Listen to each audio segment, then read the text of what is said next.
qouli. Assalamualaikum warahmatullahi wabarakatuh. Waalaikumsalam warahmatullahi wabarakatuh. Ya, alhamdulillah hamdan katsiran thayyiban mubarakan fi kama yuhibbu rabbuna wa yarda. Asyhadu an la ilaha illallah wahdahu la syarikalah wa asyhadu anna Muhammadan abduhu wa rasuluhu la nabiyya wa la rasula ba'da. Rabbi zidna ilman warzuqna fahman. Amin amin ya rabbal alamin. Alhamdulillah Bapak Ibu Mujahid Mujahidah semuanya, tidak ada kata yang pantas kita ucapkan pada pagi hari ini selain bersyukur kepada Allah Subhanahu wa taala yang telah mempertemukan kita semuanya untuk dapat bisa melanjutkan ya hancah kita menuntut ilmu di kajian pembinaan Ruhuddin di hari Sabtu. Insya Allah kita akan melanjutkan kajian tentang surat Al-Tariq. Alhamdulillah. Salawat dan salam mari kita limpah curahkan kepada Nabi Muhammad Sallallahu Alaihi Wasallam, kepada para keluarganya, kepada para sahabat, kepada tabiin, tabiut tabiin, serta kepada seluruh kaum muslimin dan mukminin yang berjalan di atas sunnah beliau hingga akhir zaman nanti. Amin amin ya rabbal alamin. Ya, alhamdulillah mengawali acara kita pada pagi hari ini, marilah kita bertilawah bersama-sama terlebih dahulu seperti pembiasaan Darul Hikam. Kita tilawah surat At-Tariq dari ayat 1 sampai akhir ya. Silakan Bapak Ibu dibuka mushafnya atau bisa dilihat di layar kaca ya. Yang sudah di share screen. Kita bertilawah bersama-sama, izin memimpin. Bapak Ibu bisa mengikuti di rumah masing-masing. A'udzu billahi minasy syaithanir rajim. Bismillahirrahmanirrahim. Was-samaa'i wat-tariq. Wa ma adraka mat-tariq. An-najmus saqib. In kullu nafsin lamma 'alaiha hafiz. Falyanzuril insanu mimma khuliqa. Khuliqa min ma'in dafiq. Yakhruju min bainis sulbi wat taraib. Innahu ala raj'ihi laqadir. Yauma tublas sarair. Fama lahu min quwwatin wala nasir. Was-samaa'i dzatir raj' wal ardi dzatis sad'a. Innahu laqaulun fasl. Wa ma huwa bil hazl. Innahum yakiduna kaida wa akidu kaida. Famahilil kafirina amhilhum ruwaida. Sadaqallahul azim. Sadaqallahul azim wa sadaqa rasuluhun nabiyil karim. Wa nahnu ala dzalika minasyahidin wasyakirin. Semoga dengan tilawah tadi acara kita dapat berjalan dengan lancar dan diridhoi oleh Allah Subhanahu wa taala. Amin amin ya rabbal alamin. Baik Bapak Ibu, kumaha damang sadayana? Alhamdulillah sehat. Salam kulna.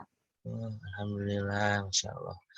Ya, alhamdulillah sudah bertemu lagi Ibu di hari Sabtu. Ya terasa.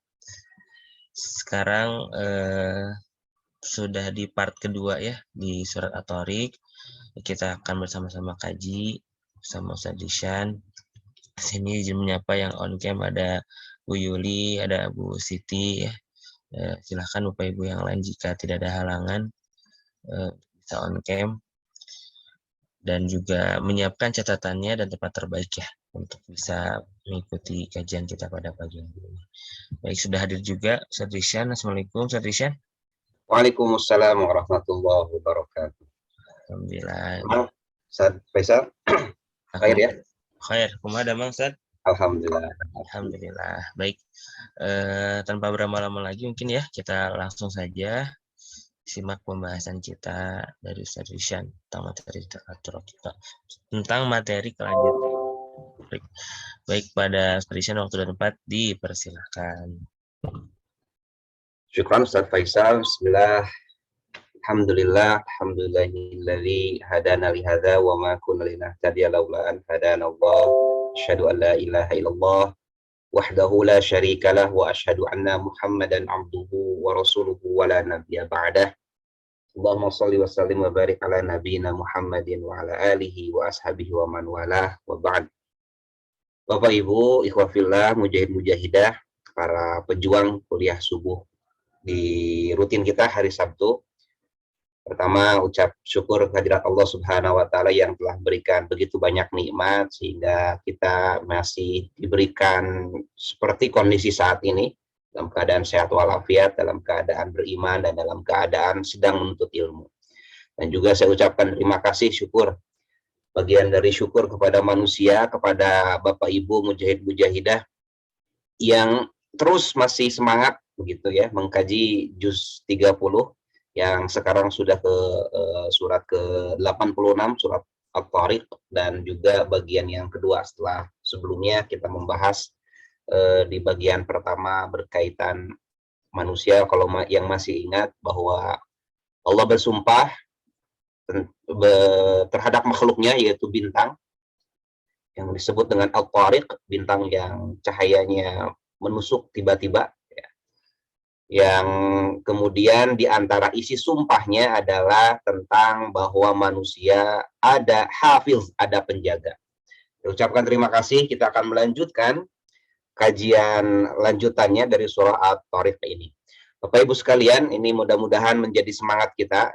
Saya kalau di tempat saya ini sedang hujan, ya, cukup deras. Mudah-mudahan ini menjadi keberkahan di pagi hari ini.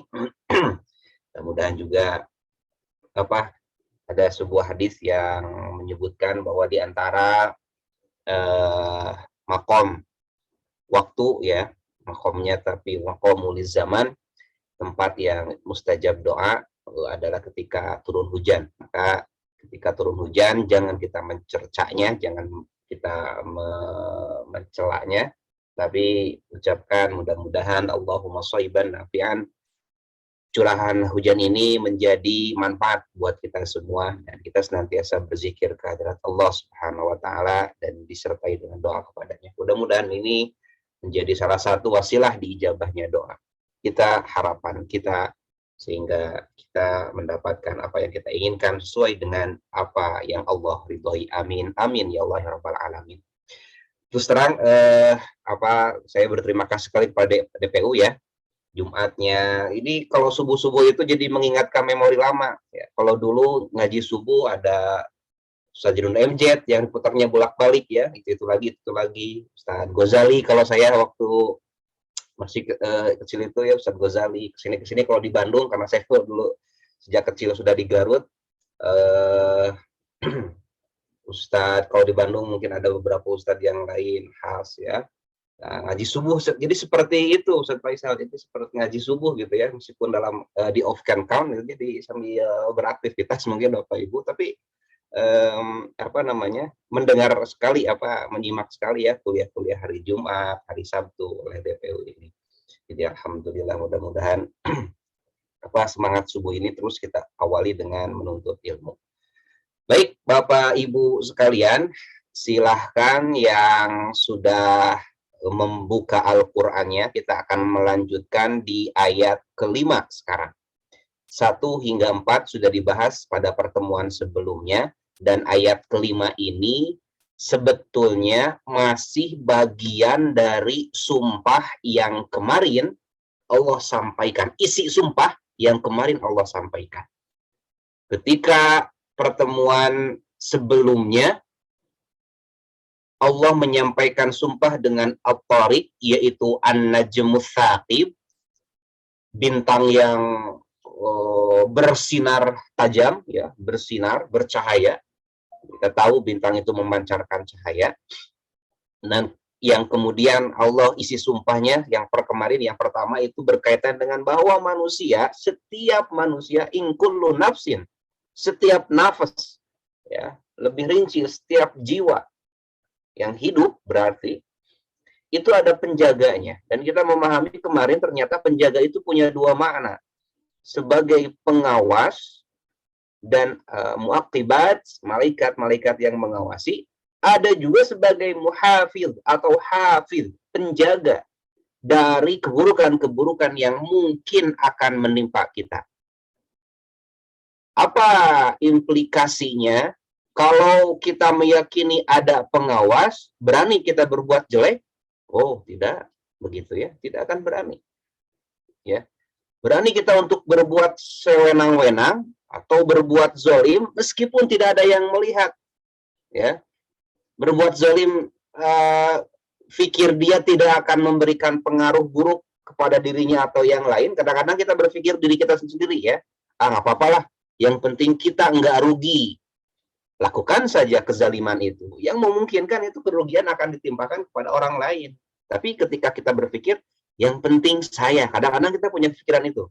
Karena masing-masing dari kita punya rasa egois seperti itu. Tapi kalau yakin ada pengawas, kan itu kembali akan berpikir berulang kali, ya. Dan kemudian isi sumpah ini dilanjutkan, ya. Isi sumpah ini dilanjutkan, penekanannya ke arah mana, begitu, ya. Yang diinginkan setelah Allah memberikan sumpah kepada An-Najmus Tsaqib, yaitu At-Tariq, cahaya bintang yang begitu tajam, lanjutannya mengarah kemana hafiznya itu? Ke pengawasankah atau ke penjagaankah? Gitu ya. Maka ayat 5 Allah Subhanahu wa taala berfirman, "Fal yanzuril insanu mimma khuliq." Fa, maka di situ ada lam berharokat sukun, ya. Lam ini disebut dengan lamul amri, lam perintah. Yanzur, memperhatikan, nazara yanzuru, memperhatikan, melihat lebih dalam, ya. Fal yanzur, jadi roknya itu jadi berharokat sukun karena ada lamul amri. Lamul amri ini mensukunkan huruf terakhir kata berikutnya, dan lamul amri ini hanya masuk kepada fi'il mudhari atau fi'il yang menunjukkan sedang dilakukan. Fal yanzur, fa, maka, yanzur, lamnya mati, susah dibaca ya, maka perhatikanlah, ya. Lamnya, lam menunjukkan perintah, ya. Fal yanzur, maka perhatikanlah, lihatlah dengan dalam, al insanu, kepada manusia. Lihat al insanu ini harokat terakhirnya dhammah, ya. Kalau harokat akhirnya fathah, huruf. Jadi Bapak Ibu sekalian, yang membedakan arti, makanya disebut lahnul jali, kesalahan yang fatal dalam membaca Al-Quran, ketika salah membaca harokat itu yang mananya? Yang terakhir dalam kata tersebut. Al-insan, kita tahu artinya manusia, harokat terakhirnya dalam huruf nun itu memberikan implikasi arti yang jauh ketika salah membaca huruf, salah membaca harokat. Ya, di antara kesalahan kan ada lahnul jali, kesalahan yang fatal, yang jelas, ada lahnul khofi dalam membaca Al-Quran. Kesalahan yang khofi ringan. Kesalahan yang ringan itu ya yang ketika harusnya dengung, begitu, ikhfa, ini nggak dibaca ikhfa, itu masih ringan. Ya, harusnya matobi itu 2 harokat, ini agak panjang, itu kesalahan masih ringan. Kalau yang dibacanya harusnya panjang jadi pendek, itu kesalahan fatal. Termasuk kesalahan fatal, lahnul jali, ketika huruf terakhir dari kata itu salah baca harokatnya. Harusnya al-insanu, ini malah membaca al-insana. Ya, maka al-insanu ini bentuknya menjadi fa'il, pelaku. Maka kalau di terjemahkan, siapa yang harus memperhatikan? Pelakunya adalah manusia. Ya, falyanzur, maka perhatikan, al-insanu, oleh kalian manusia. Kalau falyanzuril insana, maka perhatikanlah dia. Dia ini kepada siapa? Kembali kepada kata sebelumnya. Ya, kembali pada kata sebelumnya, bisa kepada bintang atau juga bisa kepada Allah. Allah, perhatikanlah al-insana, manusia. Jauh sekali kan? Al-insan jadi objek. Maka hati-hati.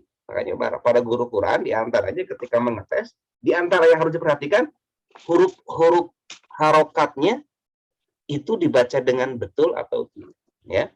Al-insanu, manusia. Perhatikan oleh kamu manusia. Begitu. Mimma. Mimma. Kalau mimma ini dua kata. Min dan ma. Asalnya begitu. Min dari, ma apa. Kalau masih ingat pembahasan tentang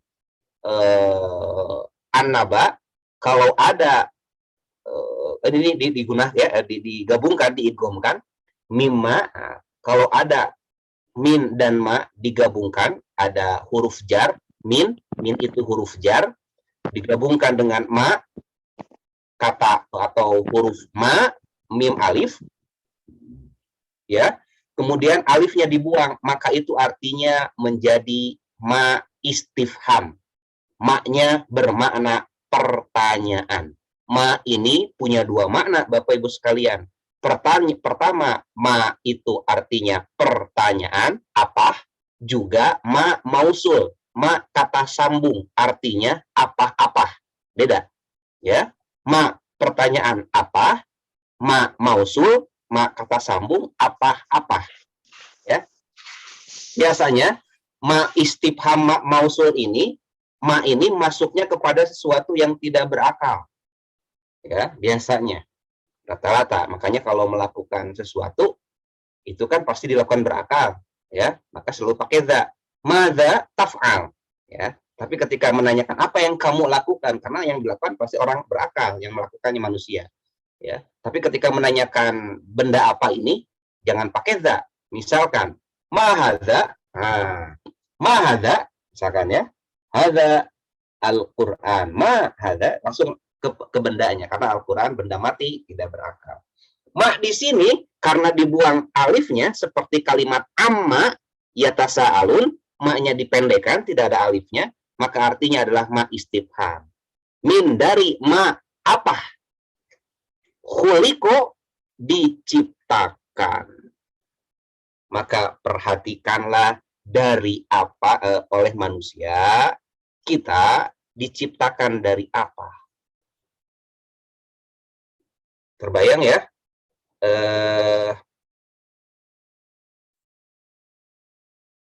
Nah ini. Oke, saya geser ke bawah dulu aja. Nah, diciptakan dari apa?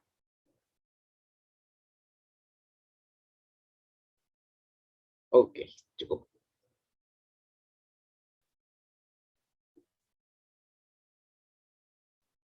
Falyanzur, maka perhatikanlah, nazara ini iktibar watti'adhu watta'ammul. Iktibar, nazara ini iktibar, mengambil iktibar, pelajaran, watti'adh, menelaah, mengambil pelajaran juga ya. Kalau menelaah berarti akan mengambil kesimpulan. Ikti'adh, wa'zun, ya, wa'idhoh, ya, pelajaran juga sebetulnya. Watta'ammul, dan meneliti. Itu nazara, kalimat seperti itu. Insanu, manusia. Sehingga ini Allah Subhanahu wa taala seolah-olah memberikan al-hithu wal haddu, mendorong dan memotivasi alat tafakkur wa tadabbur, untuk mentafakuri dan mentadabbur kepada kita manusia. Diciptakan dari apa? Ya, setelah kemarin ada sumpah tentang bintang, kita tadabburi itu, berikutnya Allah memerintahkan kepada manusia, sok pikirin sama kamu diciptakan dari apa? Ya, kamu diciptakan dari apa? Seolah-olah disuruh berpikir awal mula kita itu apa? Ya. Kalau manusia dikasih tahu nggak bisa, anak-anak nakal ya, anak atau orang nggak tahu diri kan gitu. Mana teh di mana? Kan begitu ya. Oh ini anak nakal banget, ada orang yang nggak tahu diri, ya sing ngerti produksi, supaya ngerti kamu dari mana awal. Kalau diingatkan seperti itu, ya. Jadi sindiran kepada manusia. Ya, yang kok engkau hidup ini sepertinya lupa dari mana asal usul kamu begitu. Seolah-olah Allah menjelaskan seperti itu, ya.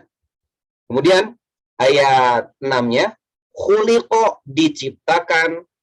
Ini bentuknya majhul. Majhul itu pasif, ya. Kalau ma'lum itu aktif, kholaqo menciptakan. Kalau khuliqo diciptakan. Khuliqo diciptakan, ya, menyambung dari pertanyaan yang tadi. Sekali lagi ini pertanyaan kepada manusia untuk kita mentafakur dan mentadaburi. Khuliqo diciptakan min dari ma'in air. Ma air, dafiq yang memancar. Dafiq yang memancar. Nah, ini dafiq ismun fa'il minad dafti. Bentuk kata ini adalah dari kata isim fa'il, dari kata dafaq. Artinya sabbul syai'in biquwwatin wa sur'atin. Sabbu mengalir, mencurah, ya, menuangkan sabbu itu kepada sesuatu biquwwatin dengan kuat, wa sur'ah dan cepat, ya. Jadi kecepatannya sekian per detik, ya. Begitu. Itu dafiq, ya. Diciptakan dari air yang memancar. Ini jawaban yang Allah sampaikan supaya mengarahkan asal usul kita dari mana, ya. Dan metode tanya jawab ini menjadi salah satu metode dalam pembelajaran yang sangat efektif, ya. Digali dulu, nanya dulu, sudah mulai berpikir, iya dari mana ya, begitu. Kemudian dikasih jawaban untuk menguatkan atau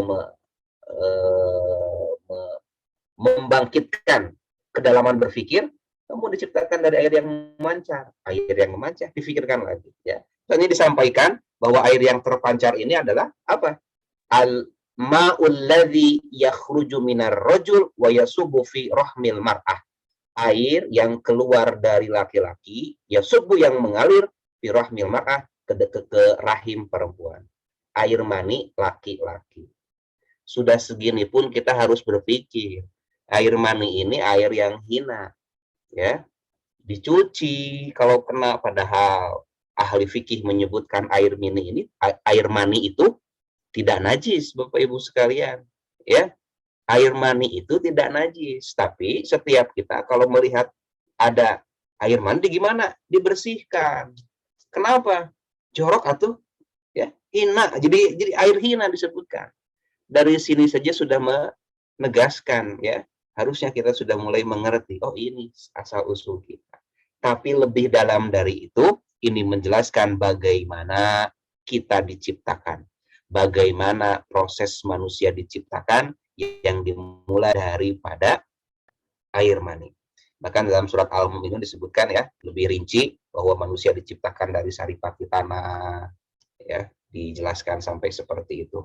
Ya, ayat 12 sampai 14 Al-Mu'minun itu sampai rinci sekali menjelaskan tentang fase manusia diciptakan, ya. Nah, ini dimulai dari min sulalatin min tin, bahwa manusia itu diciptakan dari saripati tanah, kemudian nutfah fi qararin makin, di air mani itu ditempatkan di tempat rahim yang kuat, kemudian minan nutfah alaqoh, dari air mani itu menjadi alaqoh, gumpalan darah, faja'alnal alaqoh mudghah, dari alaqoh menjadi mudghah, segumpal daging, fa khalaqnal mudghah idzaman, kemudian dari mudghah menjadi idzam, tulang, fa kasawnal idzama lahma. Luar biasa kalimatnya. Kemudian dipakaikan si tulang ini lahma, daging, ya. Tsumma ansha'nahu khalqan akhar. Kemudian setelah ada daging ini Allah ciptakan dengan bentuk-bentuk yang lain. Ansha'na akhar. Jadi bentuknya berubah. Ada yang jadi hidung, jadi tangan, dan sebagainya. Fatabarakallahu ahsanul khaliqin. Allah maha berkah, Allah maha suci atas sebaik-baiknya penciptaan ini. Ya, ini ayat yang menjelaskan di antara fase-fase penciptaan. Ya, lebih berdalam ke sana. Ya. Jadi kuasa kita di mana waktu itu? Dari alaqah, dari nutfah jadi alaqah, kuasa kita di mana waktu itu? Gak ada. Ibu yang mengandungnya pun tidak punya kuasa apa-apa. Bapak itu hanya sekedar usul begitu ya. Mencurahkan, memancarkan air, udah tidak punya kuasa apa-apa lagi ayah itu. Ya, dari ibu asalkan begitu ya kata bahwa asal usul manusia itu dari ayah sekedar usul. Nah, asalnya dari ibu. Tidak punya kuasa. Dari alaqah menjadi mudghah, tidak punya kuasa. Dari mudghah ansya'na khalqan akhar, tidak punya izoma dulu tulang, tidak punya kuasa. Fakasaunal izom, sampai kemudian dibungkus dengan daging. Semuanya Allah yang maha kuasa. Dalam bentuk-bentuk yang luar biasa. Posisi hidung sudah di situ, tangan sudah di situ, kaki sudah di situ. Allah yang semuanya menciptakan. Ya, ini yang kemudian menjadi bahan tafakur kita. Bapak sekalian, yakhruju keluar, ayat 7-nya, yakhruju keluar, ya domirnya kepada ma'in dafiq, ya. Yakhruju keluar, air yang memancar itu, mimbaini di antara sulbi tulang belakang, wat taraib dan tulang dada. Ya. Sulbi di situ disebutkan yutlaqu ala faqariz zahri bin nisbatil rirrijal, bahwa sulbi itu menunjukkan kepada tulang belakang laki-laki, tempat keluarnya air mani itu. Ya. Tulang belakang, tulang punggung. Ya. Jadi kita lihat ada tafsir yang lain. Wat taraib jam'u taribah. Taraib bentuk jamak dari taribah, wahiyal izam, dan itu adalah tulang allati takunu fi a'la sadril mar'ah, yang berada pada a'la bagian atas sadril mar'ah, dada perempuan. Kalau digambarkan yu'abbaruna anha, kalau digambarkan maudhi'ul qiladah minal mar'ah, tempat tersebut tempat dikalungkannya kalung, ya, tempat kalung, ya, bukan menggantungkannya, ya. Kalau menggantungkannya di leher, ya, dikalungkannya di leher. Tapi kalung itu berada, tapi beda-beda ya. Ada yang panjang sampai perut kalung, nah itu mah aneh ya. Kalau kalung bisa sampai dada. Nah kurang lebih di situ, di antara tempat digantungnya atau tempat sekitar tempat kalung. Itu asalnya dari tulang belakang. Kemudian dijelaskan juga dalam tafsir yang lain bahwa as-sulbi ay an-nikha'i syauki, yaitu sumsum tulang belakang, fi dhahrir rajul, rijli, di rajul, di tulang belakang laki-laki, ya. Tsumma yansubu ila uruqil baydatain, kemudian mengarah tulang belakang yang bagian bawah berarti mengarah pada urat-urat kedua ambing. Baydatain, dua telur, ya. Nah, bapak-bapak mungkin tahu, dan ibu-ibu juga mungkin tahu ya, dua telur ini apa. Itu kalimat as-sulbi yang disampaikan. Dan ini kembali merenungkan, asal air maninya saja begitu tersembunyi, ditutup-tutupi, bahkan dalam bahasa Arab disebutnya aurat, ara, sesuatu yang cacat begitu ya, sehingga harus ditutupi. Kalau diperlihatkan memalukan. Ya. Jadi satu, kita harus betul-betul bertawakal, berpasrah kepada Allah. Kedua, ya tidak bisa sombong kalau begitu. Kalau kita memikirkan asal usul kita, begitu ya. Nah, dijelaskan dalam hadis berkaitan dengan penciptaan ini bahwa Rasulullah SAW menyampaikan Sesungguhnya individu kamu dikumpulkan penciptaannya dalam rahim ibunya. Ini kata Rasulullah dalam satu hadis. 40 hari. Kemudian menjadi alaqah selama itu juga 40 hari. Kemudian menjadi mudghah selama itu pula. Berapa? 40 hari. Kemudian diutuslah malaikat meniupkan ruh padanya. Sudah jadi mudghah, ditiupkan ruh. Diperintahkan untuk menuliskan 4 kalimat, yaitu rezeki. Kemudian amalnya, ajalnya, bahagia dan susahnya. Demi zat yang tiada Tuhan selainnya, sungguhnya seseorang mengamalkan amalan ahli surga, sehingga jarak antara dia dengan surga itu sehasta, kemudian lewat atasnya ketetapan yang tertulis, maka beramal dengan amal ahli neraka, masuklah ia ke neraka. Ya, saking Allah Maha Kuasa. Ini menunjukkan kekuasaan Allah. Allah sudah mencatatkan ketika kita dalam rahim 4 hal, rezeki, ajal, amal, dan bahagia atau susahnya. Orang yang berbuat baik begitu sampai udah ini mah surgaan begitu, tapi ketetapannya dia mendapatkan neraka. Ini saking kuasanya Allah. Ya, poin pentingnya Allah Maha Kuasa, Bapak Ibu ya. Jangan sampai kalau gitu ngapain kita beribadah. Nah, jangan sampai begitu. Kalau itu berarti kita mendahului pengetahuan Allah. Ini kuasa siapa? Kuasa Allah. Maka kita bagaimana? Kita memohon kepada Allah. Kita merendahkan diri kepada Allah sambil terus melakukan ketaatan kepada Allah untuk mendapatkan surga. Maksudnya itu. Maka kalau kita udah merasa paling soleh, turunkan. Kata siapa kita paling soleh? Jangan-jangan di akhir hayat kita belum tentu masuk ke surga. Nah, kebeg lagi. Nggak jadi sombongnya. Gitu maksudnya, Bu. Wah, saya paling hebat nih. Gitu ya. Saya paling, itu maksudnya gitu ya. Jangan sampai berpikiran, kalau gitu mah sudah ditentukan amalnya, sudah ditentukan neraka surganya, ngapain kita beramal? Jangan berpikir begitu. Itu berpikir orang-orang yang qadariyah. Ya, kita nggak ada apa-apanya, nggak ada usaha apa-apanya. Kemudian termasuk sebaliknya orang yang beramal amal ahli neraka, kata Rasul, hingga dia dengan neraka itu jaraknya 1 hasta, pendek sekali, lewatlah ketetapan yang tertulis, kemudian dia beramal amal ahli surga, ia masuk surga. Bukhari, Muslim, Tirmidzi, ya, dan Al-Baihaqi riwayat hadis ini. Sekali lagi, Allah yang harus kita yakini dalam hadis ini bahwa Allah Maha Kuasa. Waktunya 40-40, ya, makanya suka ada perayaan ya, yang sebetulnya tidak ada landasannya. Kemudian tentukan surga atau neraka. Sekali lagi, ini menunjukkan Allah yang Maha Kuasa. Kalau ada di antara kita yang merasa, kayaknya saya yang paling soleh ya, ini pas subuh mau banyak ke masjid teh, pas zuhur saya cuma satu sendirian, berarti sigana, gitu ya, saya hati-hati. Hati-hati. Siapa yang bisa memastikan? Karena Allah sudah mengetahui kita akan kemana.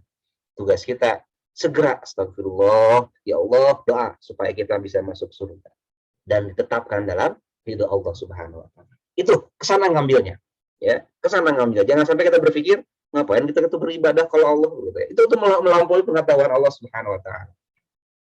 Ini menunjukkan Allah Maha Kuasa. Kita tidak punya kekuasaan. Jadi diulang-ulang nih. Ketika lahir kita tidak kuasa apa-apa. Di dalam rahim ya, nggak bisa kita request begitu ya. Punten hidungnya ketika di rahim itu ingin agak mancung, susah, nggak bisa. Udah aja gimana kejadiannya karena Allah Subhanahu wa taala. Meskipun Allah berikan sunatullah di situ ya. Sunatullah di situ.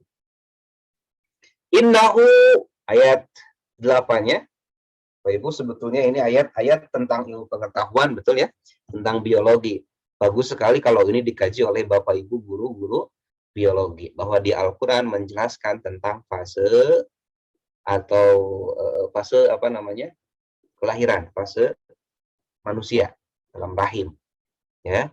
Dan saya sering menyampaikan ayat ini menunjukkan betapa Al-Quran itu sebagai mukjizat dari Allah Subhanahu wa taala, bukan buatan Nabi Muhammad.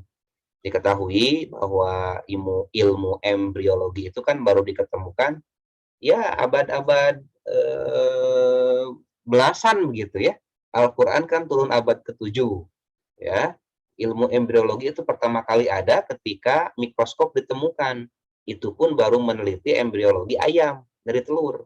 Wah, dilihat begitu ya. Baru ketemu mikroskop. Itu kan abad berapa? Belasan lah. Masehi. Quran turun abad ke-7. Kok sampai tahu seperti itu? Fasenya dijelaskan dalam Al-Quran. Nabi Muhammad belum pasti. Ya, sudah pasti belum ada mikroskop. Ya, karena abad sekian-sekian. Baru fase lahir, fase manusia itu abad-abad kesininya lagi. Sudah mendekati ke sekarang. Sudah ditemukan dengan USG, bisa ditelitinya itu.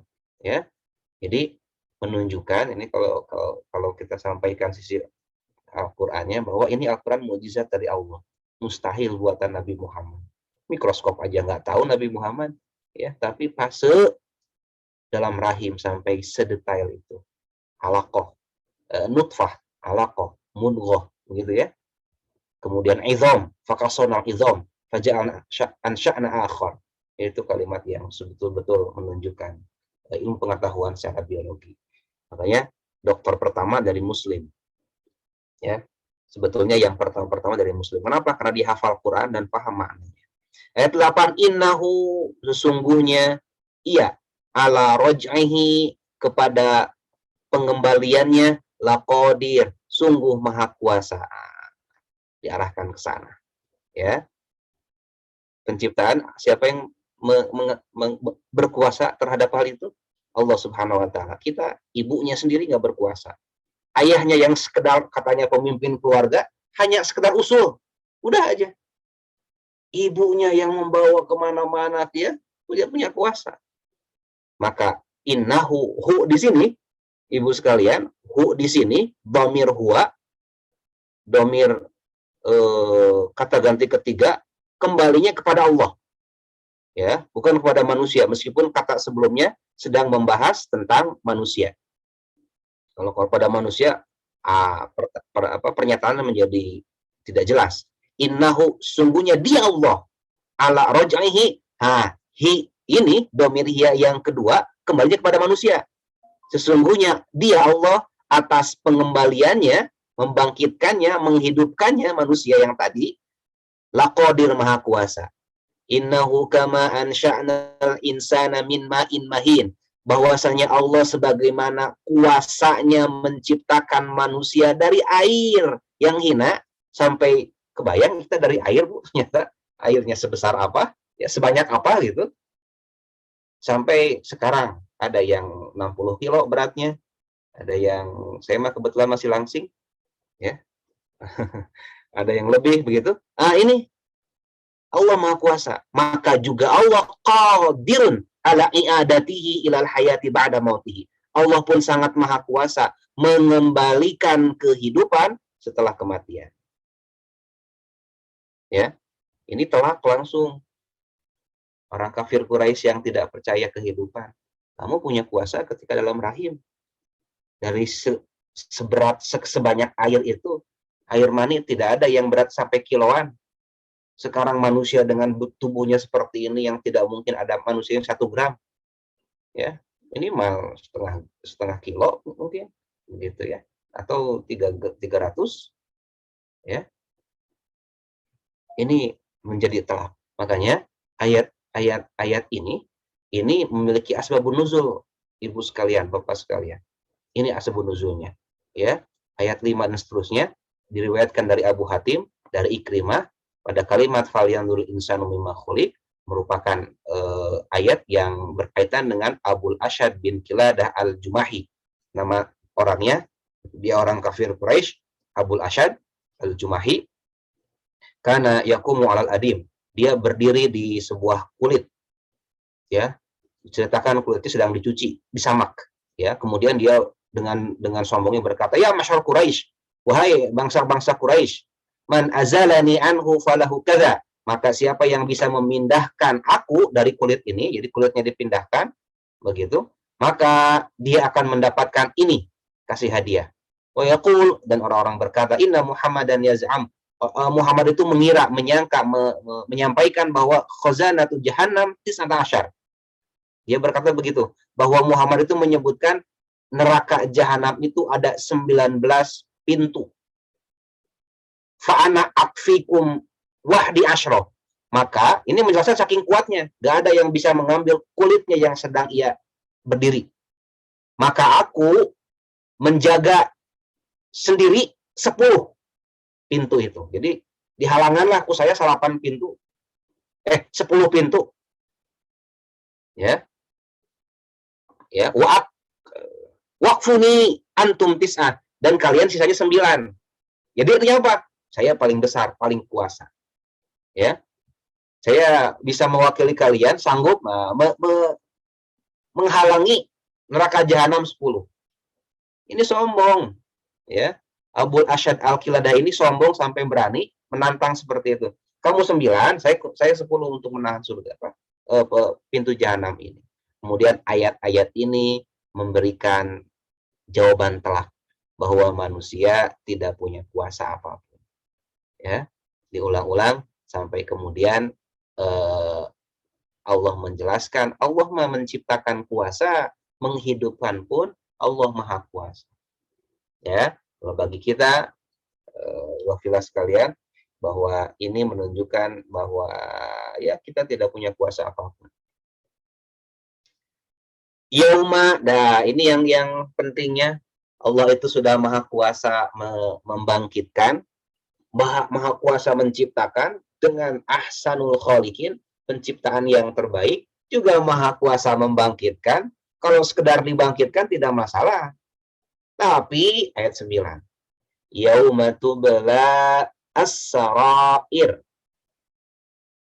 Hari itu, hari kebangkitan. Tubla, ditampakkan.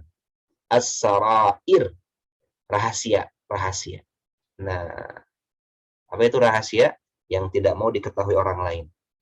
Kenapa? Mungkin itu buruk, mungkin itu tidak baik. Tapi pada waktu itu, tubla, ditampakkan. Tubla minal bala, akar katanya dari kata bala. Apa itu? Cobaan atau ujian. Ya, testing.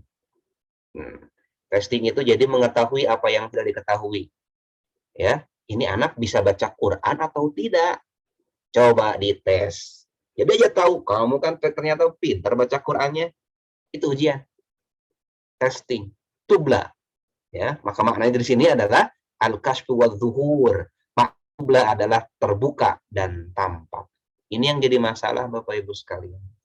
Ketika nanti dibangkitkan, ini yang kemudian ditentang habis-habis oleh orang-orang kafir Quraisy. Karena ternyata kebangkitan bukan semata-mata bangkit, tapi ditampakkan semua yang selama ini ditutupi. Kita sering menutupi apa? Kita paling sering menutupi aib kita. Dan Allah perintahkan itu. Aib kita ditutupi. Malu kalau kita diketahui. Ya, untungnya Allah masih Maha Penyayang kepada kita. Ibu melihat saya misalkan, oh ya yang tampaknya saja. Dari belakangnya, wah, kalau saja ibu tahu apa saya semuanya, mungkin nggak akan suka gitu ya.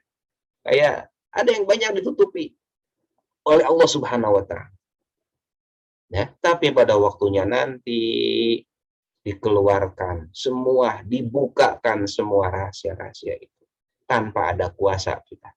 Ini yang kemudian menjadi betapa kebangkitan itu sesuatu yang harus kita siapkan.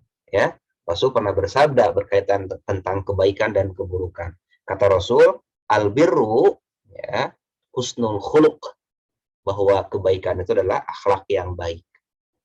Wal ifmu, dan dosa itu mahaka fi sadrika, apa yang membuat hati kamu tidak tenang, bergejolak, wa karihta, dan kamu benci, an yattali'a alaihin nas, ketika dosa itu diketahui manusia.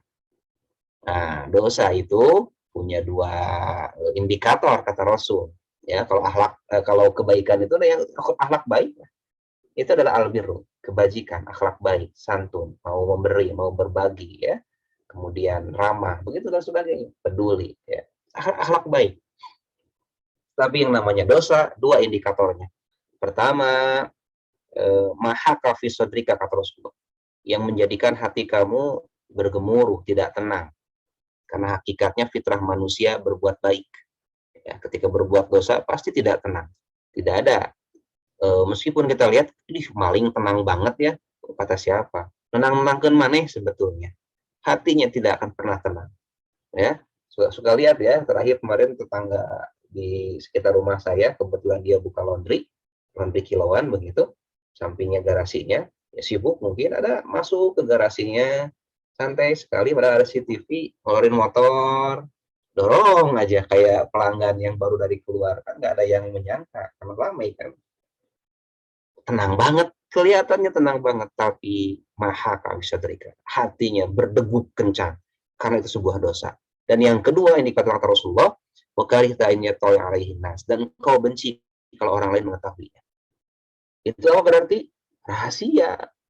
Nah, makanya ibu, hati-hati kalau si bapak sudah banyak rahasia, ya. Ya, tapi nggak usah lah ibu. Kalau ibu bapaknya merahasiakan, nggak usah tahu mendingan, ya.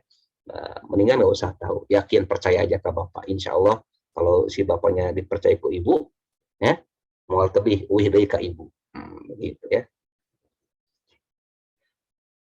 Itu bapak ibu sekalian yang jadi masalah bahwa rahasia nanti ditampakkan. Nah ini as-sarair jam'u sarirah. Sarair itu bentuk jama dari sarirah, rahasia.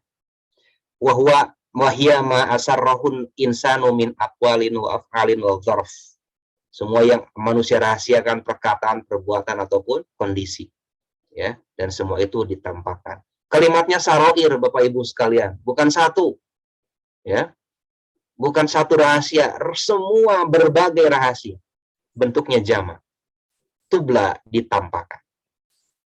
Fama lahu, ini dia, min quwwatin wala nasir. Saya mengulang-ulangi dari awal bahwa kita tidak punya kekuatan, itu Allah yang Maha Kuasa, lalu ditegaskan poin pentingnya di sini. Fama, maka, ma, tidak, ma di sini ma nafi. Jadi 3 ya. Ini 2142 di depan teh. Sampai 2250. Oh ya, oke. Ma punya arti di sini ma nafi. Jadi bertambah. Ma itu punya 3 kata, 3 arti. Ma pertanyaan apa, ma mausul kata sambung apa-apa, dan ma nafi yang artinya tidak. Di sini ma-nya ma nafi. Fama, maka tidak, lahu kepada manusia, baginya, min dari, kuwatin, kekuatan, wala dan tidak, nasirin penolong. Ya, biasanya trik ibu bapak sekalian, kalau pengen tahu ma itu artinya manafi, maka lihat kata-kata setelahnya. Kalau kata-kata setelahnya ada illa, maka itu artinya manafi. Kalau kata-kata setelahnya ada la juga, maka itu ma nafi juga. Ya, lihat ini kan ada la juga di sini. Nah, maka di sini artinya la tidak, ma tidak. Wala yakunu lahu min nasirin yansuruhu min ba'sillah. Tidak ada baginya penolong yang mampu menyelamatkan dari ujian atau siksaan Allah Subhanahu wa taala. Ba'sun di sini bukan ujian, siksaan. Au min mudafi'in yudafi'u anhu, atau orang-orang yang menahan, ya, atau penahan, orang-orang yang mampu menahannya. Tidak ada. Barangkali begitu ya, kita tidak mampu, oh saya punya backing yang bisa menahan dari siksa Allah. Famalahu, tidak ada. Ya, semuanya Allah yang Maha Kuasa. Ini menjelaskan dari ayat sebelumnya, menguatkan dari ayat sebelumnya. Alangkah kita tidak memiliki kemampuan apapun, maka menjadikan kita bahwa kita ini manusia yang dari titik ayat yang tidak berdaya. Kok berani menentang Allah? Kok berani berbuat maksiat? Ya, alangkah bodohnya manusia yang masih meragukan kuasaan Allah. Sudah dijelaskan dari sejak kelahiran kita sampai kematian kita, tidak ada, ya, tidak ada yang menunjukkan kalau kita punya kemampuan itu. Kemudian disampaikan dari ayat 10, penolong pun tidak ada, atau yang menahan, membacking pun, membackup pun tidak ada. Makanya dalam surat Yasin kan, betapa lemahnya diri kita, ya, mengajukan alasan aja nggak bisa. Pada waktu itu, al-yauma nakhtimu ala afwahihim wa tukallimuna aydihim, kan? Pada waktu itu ditutup mulutnya. Mulut kita pun tidak bisa memberikan alasan. Jangan jauh-jauh menahan aja ya. Mulut pun tidak bisa memberikan alasan. Yang memberikan saksi siapa? Tangan. Wa arjulihim, kaki. Terhadap apa yang dilakukan. Ya, sudah tidak bisa menahan. Yang itu saja sudah tidak bisa menahan. Sehingga sekali lagi sininya menguatkan apa yang pernah disampaikan Allah sebelumnya dalam surat ini. Yuk, mari kita jaga amaliyah kita. Yuk, mari kita jaga perbuatan baik kita. Terakhir saya menyampaikan Bapak Ibu, yang namanya ikhlas itu bukan hanya memurnikan niat loh. Ya, saya mah ikhlas karena Allah. Tapi poin yang berikutnya termasuk ikhlas juga, dan kadang-kadang ini kita lupa. Ya, menjadikan arti ikhlas terbatas hanya memurnikan niat kepada Allah saja. Tapi yang keduanya, yang berikutnya, setelah kita mampu memurnikan, yang namanya ikhlas itu menggapai ridho Allah Subhanahu wa Ta'ala. Itu juga ikhlas. Lalu kalau ingin menggapai ridho Allah seperti apa? Maka berbuatlah, beramalah secara maksimal. Kalau kita menunaikan amanah, beramal dengan profesional. Itu namanya ikhlas. Ikhlas, Ibu jadi guru, iya. Tapi tidak profesional, itu belum ikhlas sebetulnya. Ya, bukan jadi kalau hanya karena Allah, ikhlasnya belum maksimal. Ya, karena tadi kita dituntut untuk mendapatkan penampakan rahasia yang baik ketika nanti di yaumul akhir, ketika hari kebangkitan. Ya, Ustaz Faisal, sementara itu mungkin yang disampaikan dalam rangkaian bagian kedua tafsir surah At-Tariq ini. Wallahu a'lam. Tafadhol. Nuhun Sadrishan atas pemberian materinya, Masya Allah. Jadi ya Bapak Ibu, kalau ditadaburi itu jadi lebih dalam ya, bisa lebih banyak yang kita pahami dan kita bisa pelajari, dan bisa nyambung juga ke ayat lain tadi, ke Al-Mu'minun nih sudah, dan ayat-ayat lain gitu. Jadi Masya Allah, tabarakallah, semoga ilmunya berkah dan manfaat. Silahkan Bapak Ibu yang hendak bertanya, yang hendak berdiskusi, silahkan untuk drop di kolom chat. Bapak Ibu silahkan, atau mau raise hand gitu ya, silahkan, tentang penciptaan manusia tadi.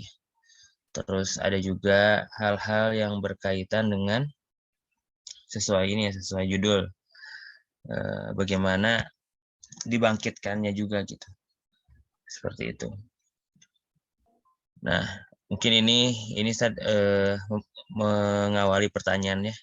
Mungkin nanti setelah ini ada pertanyaan lain. Bagaimana kondisi manusia yang memang tidak sampai wahyu kepadanya?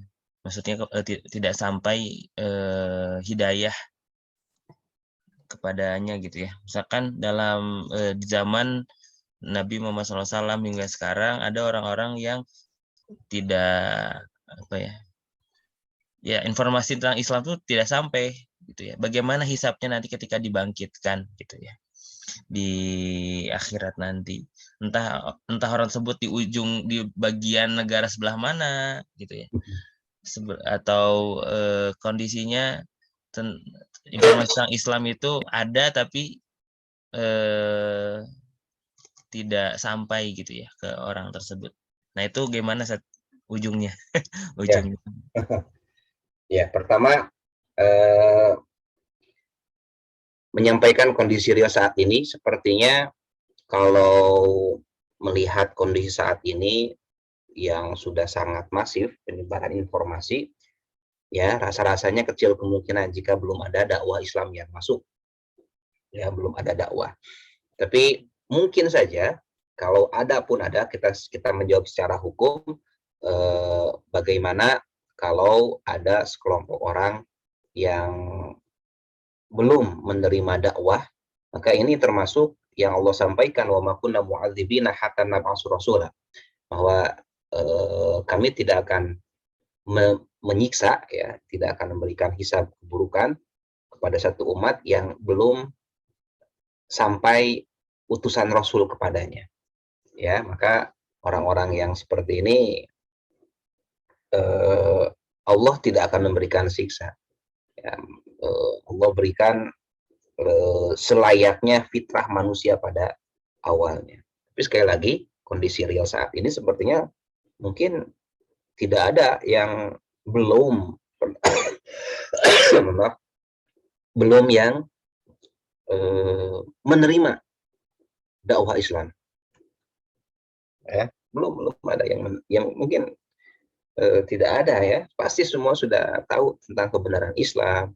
Pasti ada yang menolaknya. Tapi sekali lagi, kalau ternyata ia belum betul-betul belum menerima dakwah itu, belum memahami, belum mendapatkan hidayah itu, maka termasuk baginya yang tidak akan mendapatkan siksa.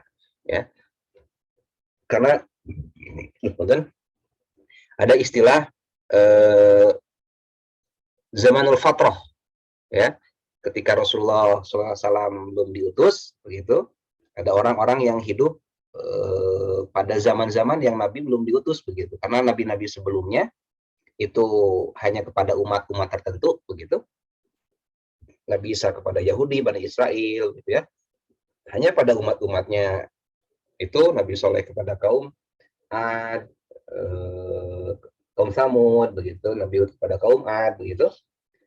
Hanya pada kaum-kaum itu, maka pada zaman-zaman fatrah ini, zaman fatrah itu adanya sebelum Rasulullah.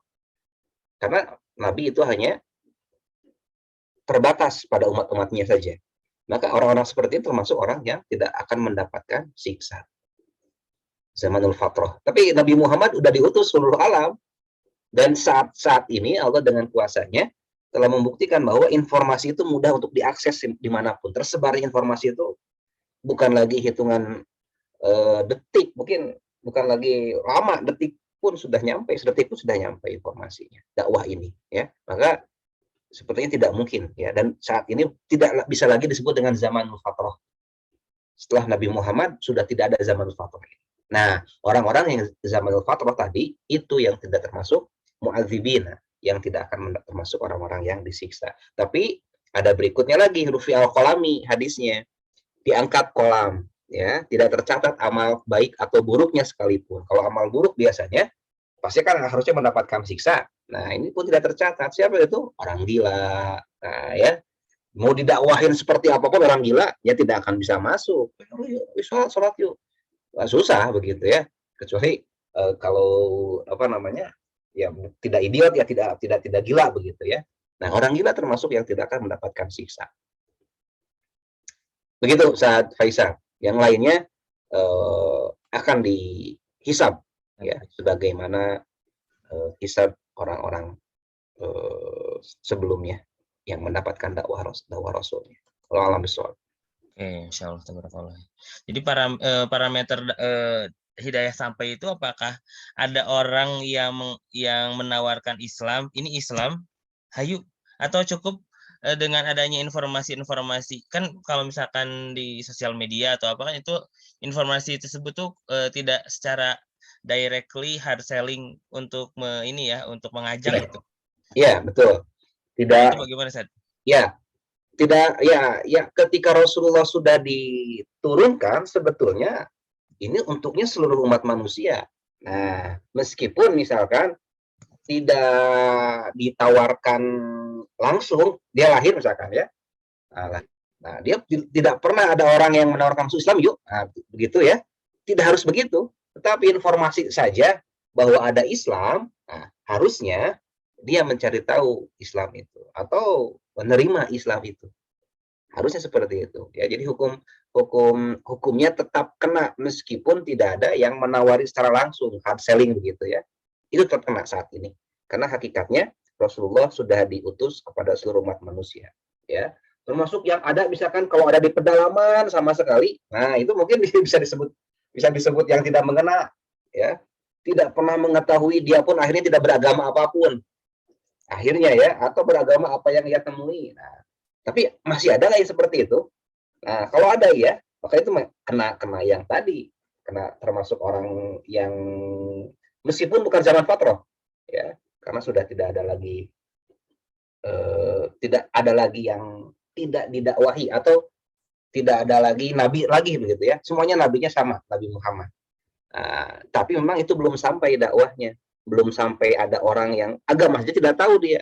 Maka terkategori orang yang sama, orang yang tidak tahu, orang yang gila bisa jadi. Karena kalau ada orang pedalaman yang informasi dari luar pun tidak tahu. Tapi kalau udah ada informasi saja, ada agama Islam, begitu ya.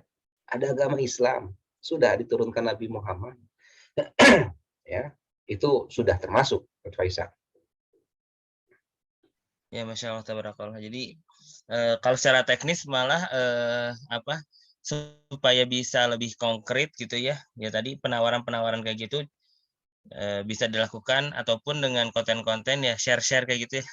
Iya. Bagaimana ya? Jadi ya karena mungkin ini kaitannya mirip-mirip dengan marketing, tinggal apa yang dimarketinginnya kan gitu ya, Tet ya. Jadi ya, betul. Gimana ya cara narik hati orang-orang yang sudah terpapar informasi tentang Islam gitu ya.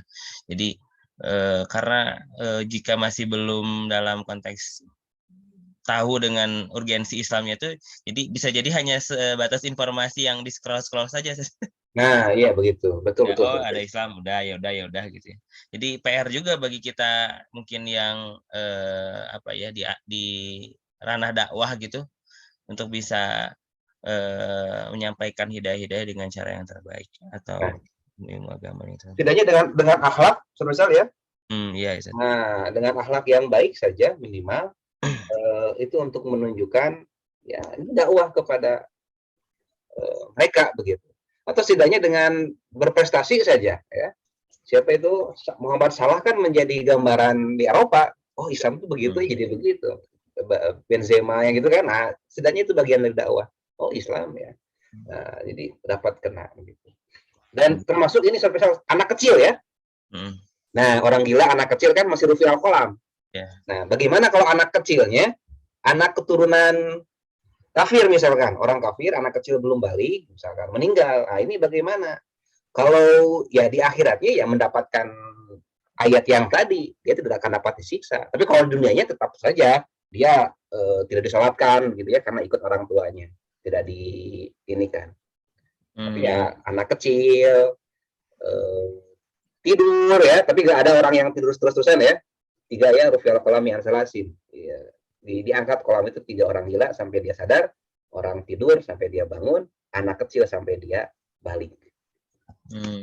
Insya Allah. Rufi'ul Qalam itu berarti tidak dicatatnya dosa ya, dan juga pahala ya. Rufi'ul Qalam tidak ditulis karena pulpennya diangkat. Tidak ditulis. Oke. Jadi saya jadi ingat ada ini saat kemarin mungkin ya beritanya baru ada konten creator di TikTok namanya Khabilem itu orang nomor 1 paling banyak followersnya di TikTok itu 146 juta. Terus di sebuah interview ditanya agamanya apa, ternyata orang nomor 1 di TikTok itu Muslim dan hafiz Quran beliau. Masya Allah. Itu cukup mencengangkan ya, karena pada sebelumnya tidak memperlihatkan agamanya gitu ya. Tapi setelah di situ jadi itu tadi seperti Muhammad Salah dan Benzema kalau di sepak bola ya. Ini mah konten kreator yang emang cukup terkenal, sangat terkenal lah kalau yang main TikTok tahu. Ya, ada pertanyaan di kolom chat dari Bu Neni, Insya Allah. Assalamualaikum, izin bertanya Ustadz, tadi Ustadz menyampaikan dalam melakukan apapun kita harus ikhlas. Bagaimana pendapat Ustadz tentang masjid yang memberikan ruang pada LGBT di Jerman yang sekarang sedang viral? Ya, ini juga kita cukup aneh ya sama masjidnya. Ini apakah kenapa gitu ya? Tapi mungkin ini bisa dikaitkan, silakan Ustadz. Iya. Oh, ya Andi. Baik. Pertama ya tadi ya ini Bu Neni mengingatkan. Kalau tadi Ustaz Faisal berkaitan dengan hidayah ya, sebetulnya pemahaman maksud hidayah di sini adalah wahyu begitu ya. Kalau hidayah memang kehendak Allah Subhanahu wa taala. Hidayah ini karunia Allah Subhanahu wa taala. Kalau wahyu kan sudah selesai disampaikan Rasulullah SAW. Maka tidak ada lagi zamanul fatrah. Ya, karena Rasulullah diutus untuk Rabbul Alamin, untuk semesta alam ini. Untuk lil alamin, Rabbul Alamin, lil alamin, untuk semesta alam ini. Ya betul Bu Neni, terima kasih. Jadi hidayah itu betul-betul hak Allah, memberikan hidayah kepada siapapun, itu makanya hidayah, hadiah, akal katanya sama, ya, diberikan oleh Allah Subhanahu wa taala.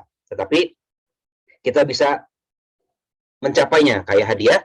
Kalau kita mau dapat hadiah, jadi orang nomor satu begitu ya. Nah, kita kalau mendapat hidayah ini, maka berusaha untuk berbuat baik ya, untuk beramal ma'ruf ya, berbuat ma'ruf, untuk melakukan ketaatan begitu ya. Bisa jadi saya tuh berasa belum gimana gitu ya untuk sholat tahajud begitu ya. Nah, itu perasaan hidayah ya. Tapi wahyu tahajud sudah disampaikan. Wa minal laili fatahajjad bihi begitu ya. Wahyu itu disampaikan, sudah selesai disampaikan. Ya, terima kasih Bu Neni ini mengingatkan begitu ya. Maksud hidayah tadi adalah wahyu, betul. Nah, betul. Ya, kan tadi ya, ikhlas itu harus sesuai dengan apa yang Allah ridhoi. LGBT ini sekali lagi betul-betul sesuatu haram hukumnya. Islam sudah menyebutkan bahwa LGBT ini ya lesbian, kemudian G-nya itu gay begitu ya, gay, biseksual, dan transgender ini semuanya adalah hukumnya haram. Maka kalau ada orang, kalau pelakunya, nah ini ya, dia mau sholat begitu, mau ini, kita harus tetap mengajaknya dengan bil mau'izatil hasanah. Ya, tidak boleh jadi melarang masuk masjid gitu ya. Nah, saya mungkin itu belum tahu nih beritanya ini. Tapi kalau membolehkan LGBT itu, tetap perbuatan itu tidak boleh, haram hukumnya. Bagaimana pelakunya? Karena tahu di daerah di Jerman khususnya belum menggunakan hukum Islam, ada pelaku LGBT sholat, ya misalkan masuk masjid, dia mau sholat, dia muslim, tapi masih berbukan LGBT, ya tidak boleh dilarang juga, diberikan, tetapi kita ingatkan terus menerus bahwa itu hukumnya haram, ya. Itu tidak bisa menegakkan syariat Islam. Harusnya syariat Islam ketika orang ada yang berbuat haram itu kan dihukum. Ini ada hukum hadnya kan, ada hukumannya, ada apa namanya, ada syariahnya. Yang LGBT ini bahkan bisa dibunuh begitu ya. Ketika dia betul-betul disadari, itu harus dibunuh kedua-duanya, ya, bisa sampai mati begitu dibunuh. Itu sangat adalah hukum had. Nah, karena mungkin belum menggunakan, dan itu harus oleh pemerintah, tidak bisa oleh perorangan hukum had ini, maka ya kalau dia tetap mau sholat, kita berikan ruang itu gitu. Kalau kita tahu dia pelakunya, sambil terus diingatkan begitu ya. Karena yang haram itu perbuatannya, ya, pelakunya masih terus diberikan waktu oleh Allah Subhanahu wa taala untuk bisa berbuat kebaikan, untuk segera bertaubat, ya. Jadi saya juga ingin tahu nih, baru mendapatkan beritanya, masjid yang mudah-mudahan bukan menerima perbuatan LGBT-nya ya. Kalau itu sepakat itu haram, tetapi masih memberikan ruang kepada mereka yang pelaku itu untuk silakan kalau mau sholat di sini, tidak apa-apa. Kalau saya pikir untuk kemudian mudah-mudahan dengan dia mau hadirnya dalam perbuatan ma'ruf, mengetuk hatinya, ya, mendapatkan hidayah kembali dan mau bertaubat. Begitu kan? Orang-orang yang suka atau masih berbuat dosa tidak boleh dicap sebagai pendosa. Tugas kita apa? Ajak dia untuk bisa bertaubat. Begitu mungkin. Mungkin itu Bu Neni ya. Saya melihat mungkin ke sana arahnya. Mudah-mudahan hanya memberikan ruang untuk sholat, untuk dia tetap beribadah. Iya. Jazakallah Ustaz. Nah, iya. Jadi kalau untuk mengaminkan LGBT-nya mah kayaknya ini ya, malah diragukan ya. Ya.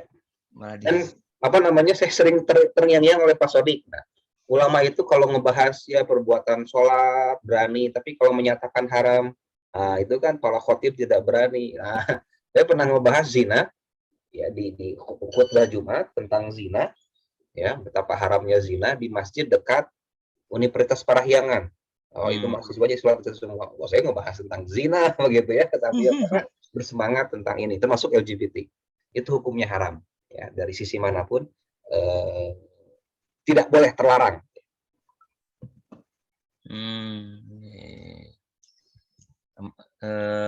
Ini ya amar ma'ruf nahi mungkar itu ya. Ya, Nahi mungkarnya. Nah, itu. Nahi mungkarnya yang jadi PR. Baik. Oh iya iya. Oh kalau masjid ini betul ini baru diberitahu Bu Neni. Oh dia, oh iya, bukan hanya memberikan ruang, membolehkan ya, ini udah berlebihan. Menghalalkan ya. Iya. Mungkin jadi, pengurus masjidnya perlu ikut kajian dulu di.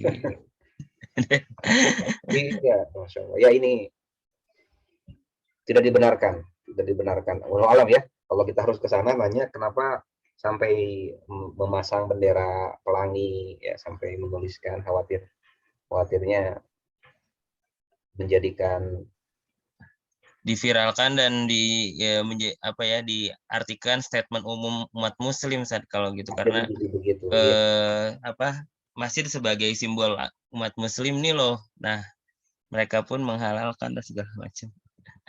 Dan bagi umat muslim sendiri udah paham gitu ya, padahal itu tidak boleh. Iya, dulu juga kalau saya ingat di Jerman juga dulu pernah, apakah masjid ini atau bukan, khotibnya perempuan kan sempat dibahas. Khotib perempuan. Ya, dengan alasan tidak ada hadis sahih yang melarang perempuan menjadi imam dan khotib. Memang dalam kajian fikih ada hadis dhaif yang jelas secara zohir itu tekstualnya menyebutkan la tu'amanna mar'ah lirijal, tidak boleh imam menjadi imam perempuan bagi laki-laki. Hadisnya dhaif memang. Ya. Dia pakai alasan itu, padahal Rasulullah sudah ada perempuan, ya. Sudah ada perempuan, tapi tidak ada perempuan yang jadi imam sejak Nabi Muhammad sampai ke sini. Itu menjadikan ijma ya. Jadi jangan sampai kita terbawa kepada pernyataan itu, sehingga ya karena yang sekuler ini pemahamannya keluar dari konteks salaf sejak Nabi Muhammad begitu. Ya, diarahkannya itu kadang-kadang jadi logis oleh kita, tapi sebetulnya keluar dari logika ulama-ulama atau orang-orang terdahulu. Makanya harus hati-hati sekali kalau bertemu dengan orang-orang sekuler, kadang-kadang landasannya itu sepertinya logis, padahal salah. Orang-orang terdahulu tidak ada yang pernah berpikir begitu. Ya, sudah jelas-jelas tidak ada imam perempuan, tidak ada sejak dulu, sudah ada. Ada nggak imam perempuan? Tidak pernah ada. Ya, meskipun tidak ada, kalau ada dari Al-Quran, ar-rijalu qawwamuna 'alan nisa. Nah, itu diterjemahkan itu sebagai bahwa laki-laki harus jadi pemimpin atau imam begitu ya. Hanya sebagai qawwam katanya, pengayom pelindung. Itu saya masih ingat ketika di pesantren ya. Di Jerman juga ya. Nah, khawatirnya pemikiran-pemikiran sekuler ini menyentuh ke anak-anak, dan kita harus menjawabnya dengan logis juga begitu, berdasarkan dalil setidaknya. Berdasarkan dalil. Dan pemahaman yang harus kita sampaikan pemahaman salaf. Tidak boleh menggunakan pemahaman saat ini ya, tanpa ada landasan salaf. Boleh kita memahamkan dengan konteks kekinian, tapi landasnya tetap pemahaman Nabi Muhammad begitu ya, para sahabat begitu, dikembangkan saat ini boleh. Dan kalau gitu mah salah sekali. Memang tidak ada hadis yang sahih ya, atau Quran yang nyata jadi imam, tapi perempuan sudah ada sejak dahulu. Pemahamannya harus begitu, tapi tidak pernah ada perempuan yang jadi imam untuk laki-laki. Wallahu a'lam bishawab. Itu jadi ini aja pengetahuan umum lah ya. Yang emang betul, tapi dikajinya dari Sirah Nabawiyah gimana, apakah ada kondisi sahabiyah yang menjadi itu ya dari betul. Makanya memang belajar Quran, belajar hadis itu tidak pernah lepas dari Sirah Nabawiyah. Di Quran ada asbabun nuzul, itu kan sirah begitu ya sebetulnya. Betul. Di hadis ada asbabul wurud begitu, itu sebetulnya sirah. Makanya bagusnya berdampingan ya. Belajar tafsir, belajar sirah juga. Belajar syarah hadis, belajar sirah juga. Tidak pernah bisa dilepaskan sirah ini, betul sekali. Insya Allah. Ya. Maka hadirilah kelas zero. Bagus ya kemarin juga, aduh masya Allah inspirasi sekali. Baru tahu ternyata sepatu hak tinggi itu diawali dengan kejahilian orang-orang Eropa dulu ya, karena kotor gitu ya, masya Allah itu. Kita sangka mah itu teh stylish gitu ya, tren. Ternyata itu teh asbabul wujudnya dari kejahilian. Kejahilian orang Eropa. Itu bagus sekali Bapak Ibu sekalian ya, hari Jumat Ustaz Edgar, masya Allah. Ya, oke. Ini sedikit juga tadi menyinggung yang LGBT, Ustaz. Ini ya saya tuh pernah dengar Ustaz Abdul Somad menyampaikan terlalu halus kita teh memberikan nama mereka tuh LGBT gitu ya.